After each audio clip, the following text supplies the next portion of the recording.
حضرت شیخ عبدالقادر جیلانی رحمۃ اللہ علیہ فرمایا کرتے تھے کہ 15 شعبان کی رات فرشتوں کے لیے عید کی رات ہوتی ہے، جیسے ہمارے لیے عید الفطر اور عید الاضحیٰ ہے نا۔ 15 شعبان کی رات فرشتوں کے لیے عید کی رات ہے۔ اور امام ربانی مجدد ثانی رحمۃ اللہ نے تو بہت تفصیل لکھی ہے۔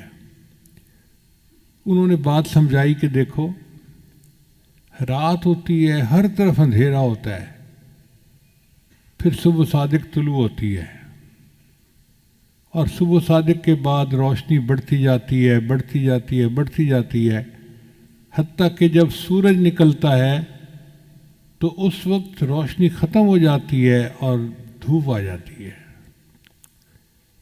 مگر سورج نکلنے سے 10-15 منٹ پہلے اتنی روشنی ہو چکی ہوتی ہے کہ کئی دفعہ یوں لگتا ہے جی شاید سورج نکل ہی آیا،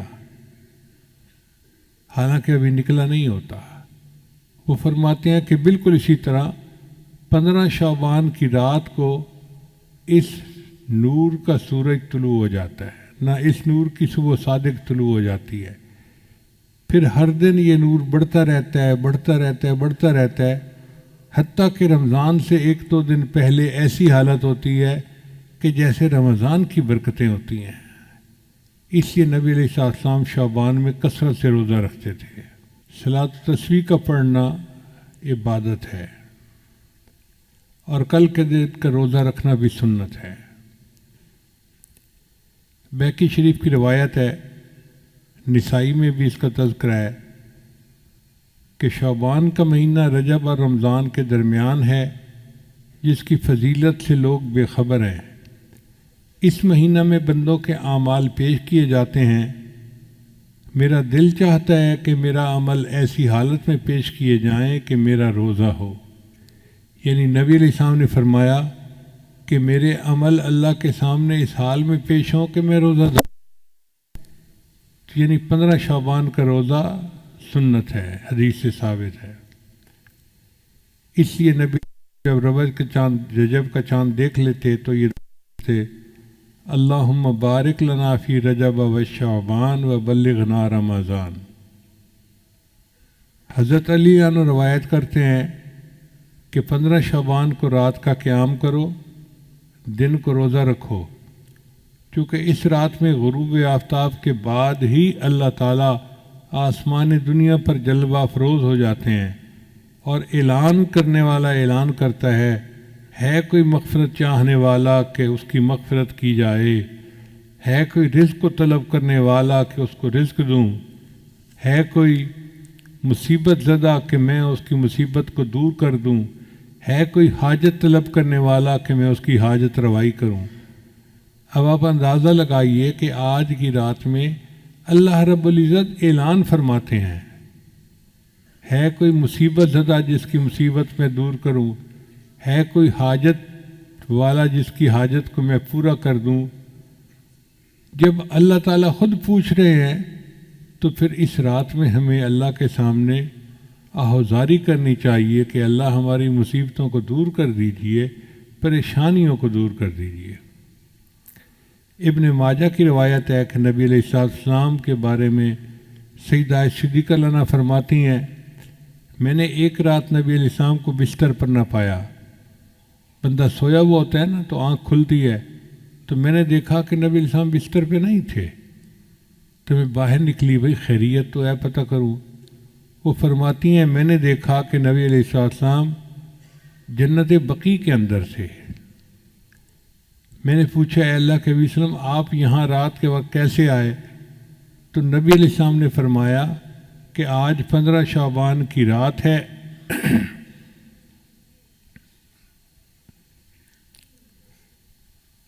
اس رات میں اللہ آسمان دنیا پر تشریف لاتے ہیں اور بنی کلب کی بکریوں کے بالوں سے زیادہ لوگوں کی مغفرت فرماتے ہیں۔ بنی کلب ایک قبیلہ تھا مدینہ میں جو بکریاں پالنے میں مشہور تھا، ہر گھر والوں کے پاس بکریاں ہوتی تھیں۔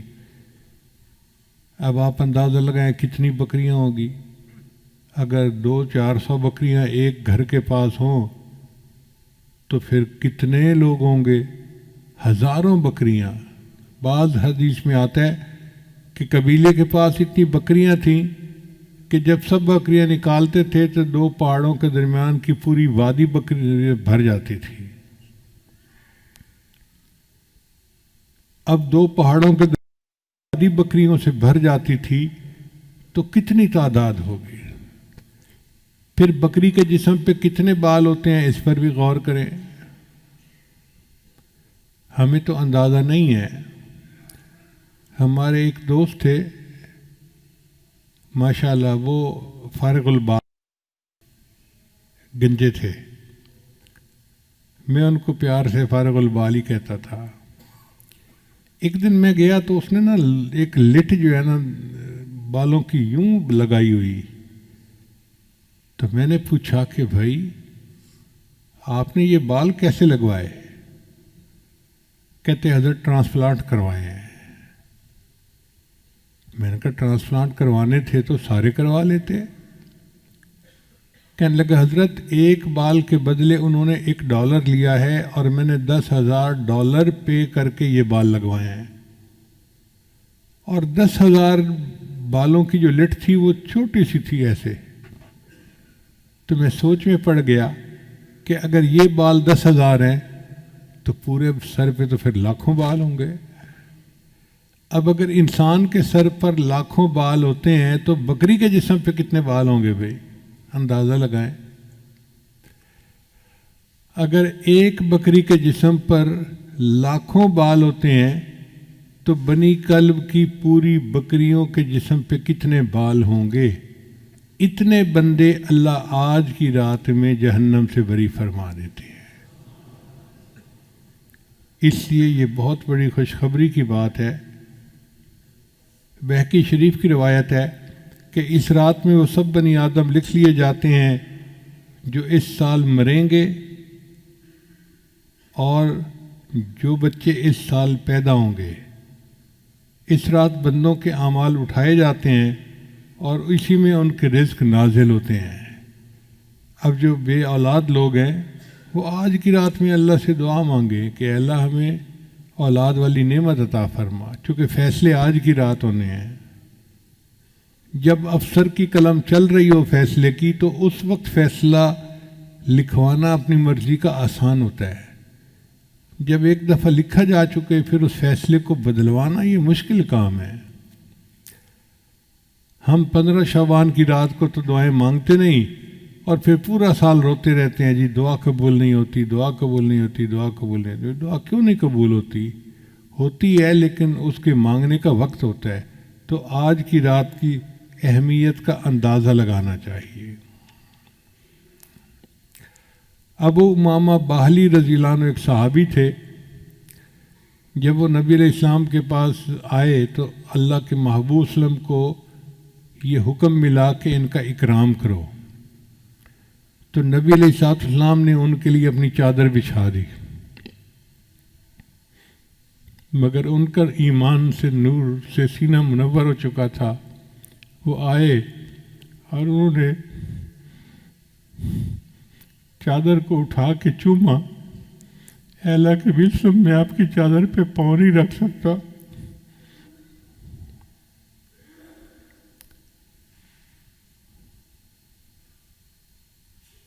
وہ روایت کرتے ہیں کہ نبی علیہ السلام نے ارشاد فرمایا، من صام یوم من شعبان، جس نے شعبان کے دن کا روزہ رکھا، یعنی 15 شعبان مراد ہے، فتحت لہ ابواب الجنان، اللہ اس کے لیے جنت کے دروازے کھول دیتے ہیں، وغلقت علیہ ابواب النیران، اور اس پر جہنم کے دروازوں کو بند کر دیتے ہیں۔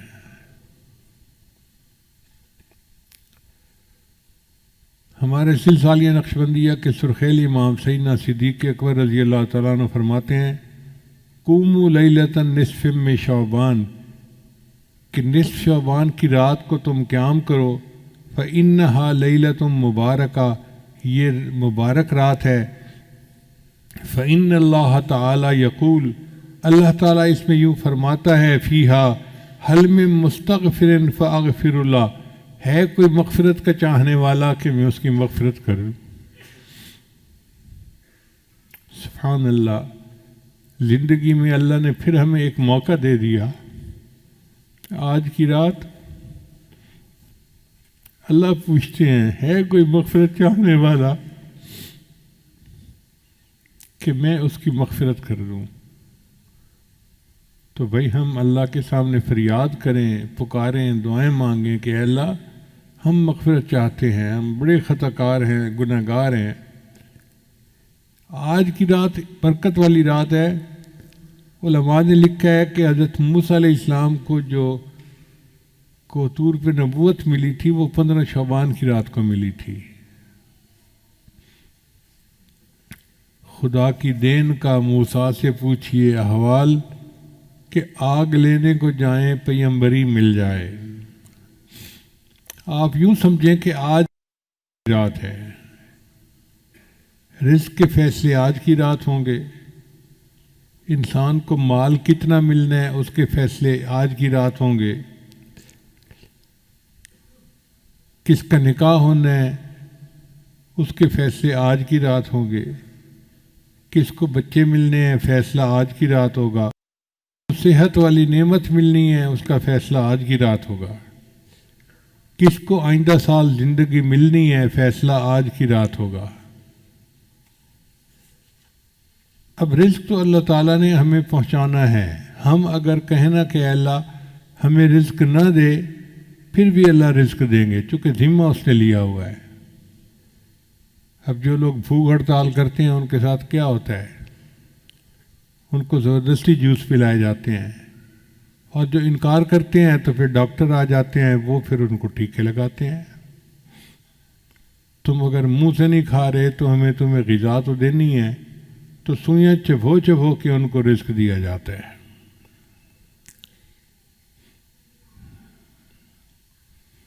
ہماری مرادیں پوری ہو سکتی ہیں. بہت آسان طریقہ ہے کہ ہم اللہ کی مان کر چلیں.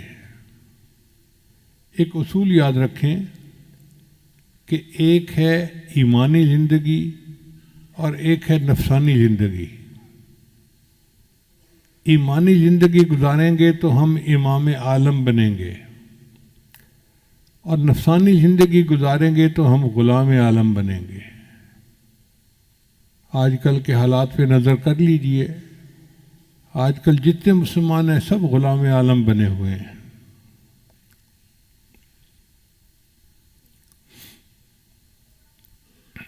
ماضی بعید میں دیکھنا ہے تو حضرت موسیٰ علیہ السلام کی قوم کا واقعہ دیکھ لیجئے.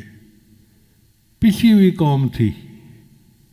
فرعون اتنا جبار اور قہار تھا کہ اس نے ان کو کچل کے رکھ دیا تھا.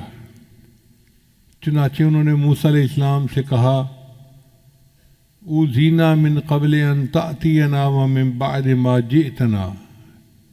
آپ کے آنے سے پہلے بھی ہمیں اذیت ملی اور آپ کے آنے کے بعد بھی اذیت ملی. وقال موسیٰ لقومہ، تو موسیٰ علیہ السلام نے اپنی قوم کو جواب دیا استعینوا باللہ واصبروا، اللہ سے مدد مانگو اور صبر کرو. ان الارض للہ، زمین اللہ کی ہے.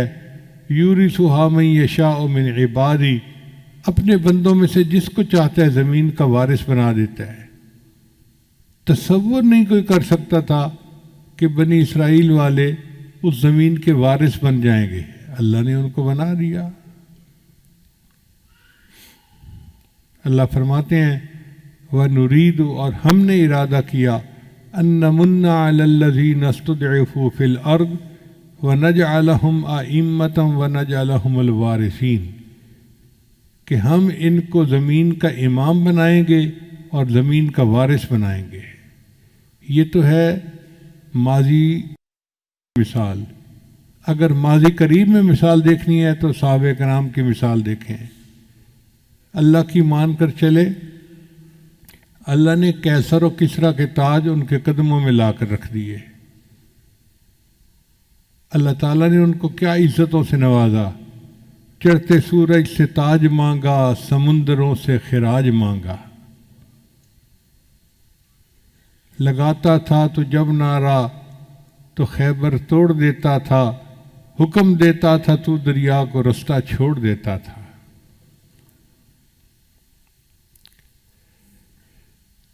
نبی آتے رہے امام آئے، وہ دنیا میں خدا کا آخری لے کر پیام آئے، جھکانے آئے بندوں کی جبیں اللہ کے در پر، سکھانے آدمی کو آدمی کا احترام آئے۔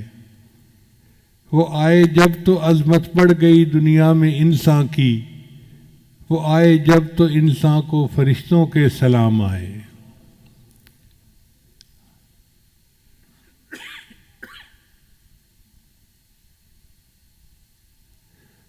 وہ ہیں بے شک بشر لیکن تشہد میں اذانوں میں، جہاں دیکھو خدا کے نام کے بعد ان کا نام آئے۔ خدا شاہد یہ ان کے فیض صحبت کا نتیجہ تھا، شہنشاہ گر پڑے قدموں میں جب ان کے غلام آئے۔ اللہ نے صحابہ کو ایسی شان عطا فرمائی تھی کہ بادشاہ ان کے قدموں میں گر پڑتے تھے۔ اب سوال پیدا ہوتا ہے کہ جب مسلمان کے لیے اللہ کی مدد اتنی ہے تو آج ہم کیوں ذلیل و خوار زندگی گزار رہے ہیں؟ اس کی وجہ یہ کہ ہماری زندگی ایمانی زندگی نہیں، نفسانی شیطانی شہوانی زندگی ہے، اور اس کی وجہ سے ہم غلام عالم ہیں۔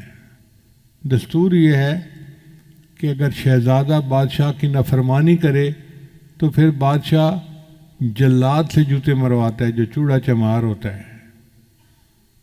تو اللہ تعالیٰ نے بھی ان کفار چوڑے چماروں کو رکھا ہوا ہے کہ جب مسلمان مجھے بھولیں گے، ہیں تو میرے بڑے پیارے، لیکن ان کو میں جوتے تمہارے ہاتھوں سے لگواؤں گا۔ اور دیکھو آج مسلمانوں کو کیسے جوتے لگ رہے ہیں۔ اللہ فرماتے ہیں اے بندے، ایک تیری مرضی ہے، ایک میری مرضی ہے۔ اگر تو چاہے کہ تیری مرضی پوری ہو تو میں تیری مرضی پوری نہیں ہونے دوں گا، اور اگر تو چاہے کہ میری مرضی پوری ہو تو میرے بندے میں تیری مرضی کو بھی پورا کر دوں گا، تجھے کامیاب بھی کر دوں گا۔ تو ہماری مرضیاں پوری ہوں گی جب ہم اللہ کی مرضی کو پورا کریں گے۔ علامہ اقبال نے کیا خوبصورت بات کہی، وہ ایک سجدہ جسے تو گراں سمجھتا ہے، ہزار سجدوں سے دیتا ہے آدمی کو نجات۔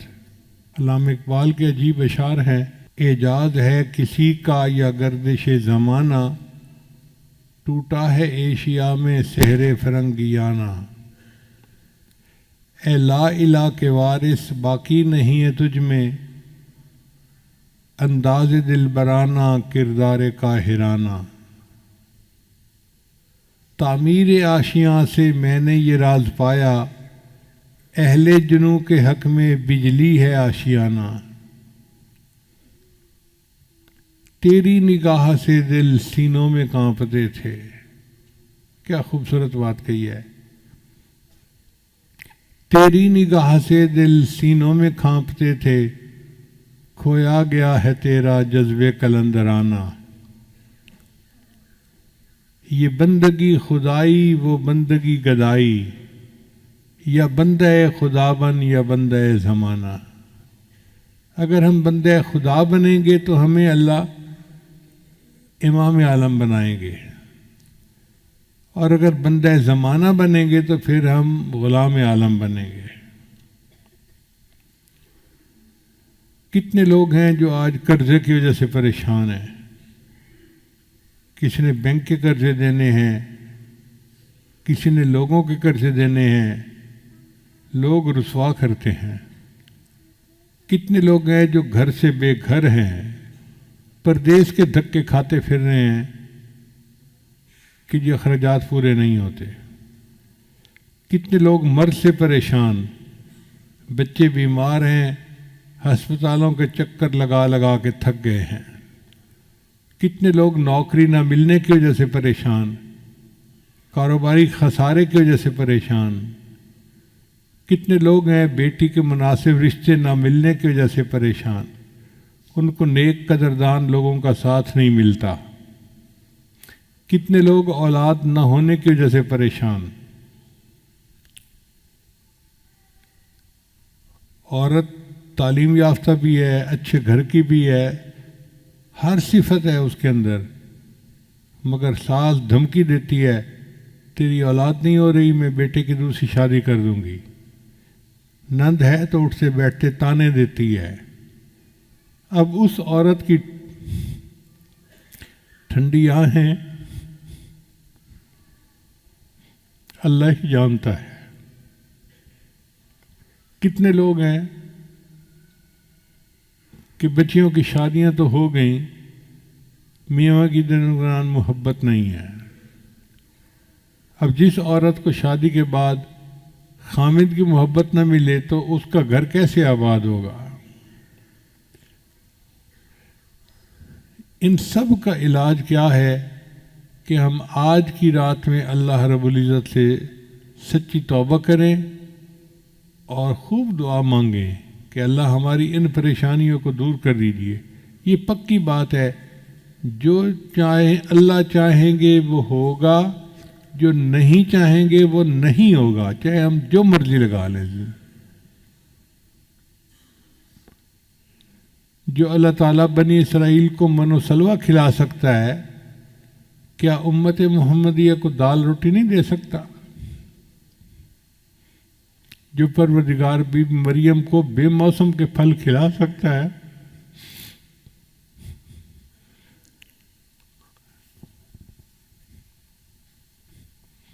وہ اپنے محبوب کی امت کو موسم کے پھل کیوں نہیں کھلا سکتا؟ اللہ تعالیٰ کھلانے کے لیے تیار ہے، قصور ہمارا ہے۔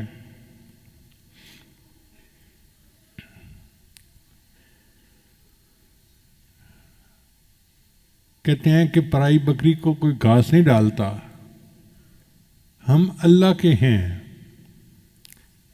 اب ہم دوسروں کے دروازے پہ جائیں گے تو ہمیں دھکے ہی ملیں گے۔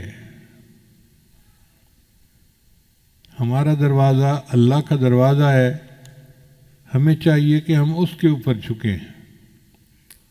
امت اس وقت پریشان ہے، صرف ہمارے ملک کے لوگ نہیں، پوری امت پریشان ہے، اور ہم اللہ سے دعا مانگتے ہیں کہ اے اللہ آپ امت کے اوپر ترس کھا لیجئے۔ آہ جاتی ہے اثر کو کھینچ لانے کے لیے، بادلو ہٹ جاؤ دے دو راہ جانے کے لیے۔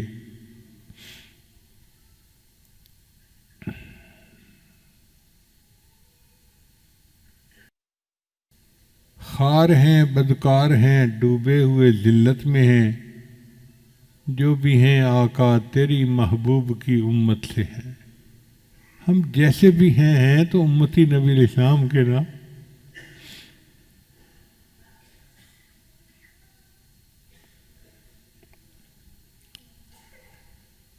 تو اللہ تعالیٰ اپنے محبوب صلی اللہ علیہ وسلم کی توفیل ہم پر خصوصی رحمتیں فرما دے، اور ہماری مرادوں کو اللہ تعالیٰ اپنی رحمت سے پورا فرما دے۔ اب پورے بیان کا خلاصہ یہی نکلا کہ سال کی ابتدا محرم سے ہوتی ہے جو مجاہدے کا مہینہ ہے، اور سال کی انتہا ذوالحجہ پہ ہوتی ہے جو مشاہدے کا مہینہ ہے۔ درمیان میں رجب کا مہینہ پڑتا ہے جو معراج کا مہینہ۔ پہلی ششماہی کو اللہ تعالیٰ نے ربیع الاول سے زینت بخشی، اور نبی علیہ السلام رحمۃ للعالمین دنیا میں تشریف لائے، اور دوسری ششماہی کو اللہ نے شہر الغمسہ غفران سے زینت بخشی، اور رمضان کا مہینہ آنے والا ہے۔ آپ یوں سمجھے کہ آج کی رات طلوع صبح صادق ہو گئی، اب رمضان کی پہلی کو طلوع سورج ہوگا، اور پھر نور کا ایک مہینہ اپنی پوری رحمت کے ساتھ آئے گا۔ اللہ تعالی ہمیں اس مہینہ کے لیے تیاری کرنے کی توفیق عطا فرمائے۔ یہ تیاری کوئی ورزش کرنے کا نام نہیں ہے، بلکہ ہم اپنی زندگی سے گناہوں کو ختم کریں اور اللہ تعالیٰ کو منانے کے لیے پوری کمر کس لیں، ہمت کر لیں۔ خدا ان کی مدد کرتا ہے جو اپنی مدد آپ کرتے ہیں۔ لہذا دعا ہے کہ اللہ تعالیٰ آج کی رات میں ہم سب مسکینوں کی بخشش فرمائے اور ہماری جتنی بھی مرادیں ہیں اللہ اپنی رحمت سے پورا فرمائے۔ وآخر دعوانا ان الحمد للہ رب العالمین۔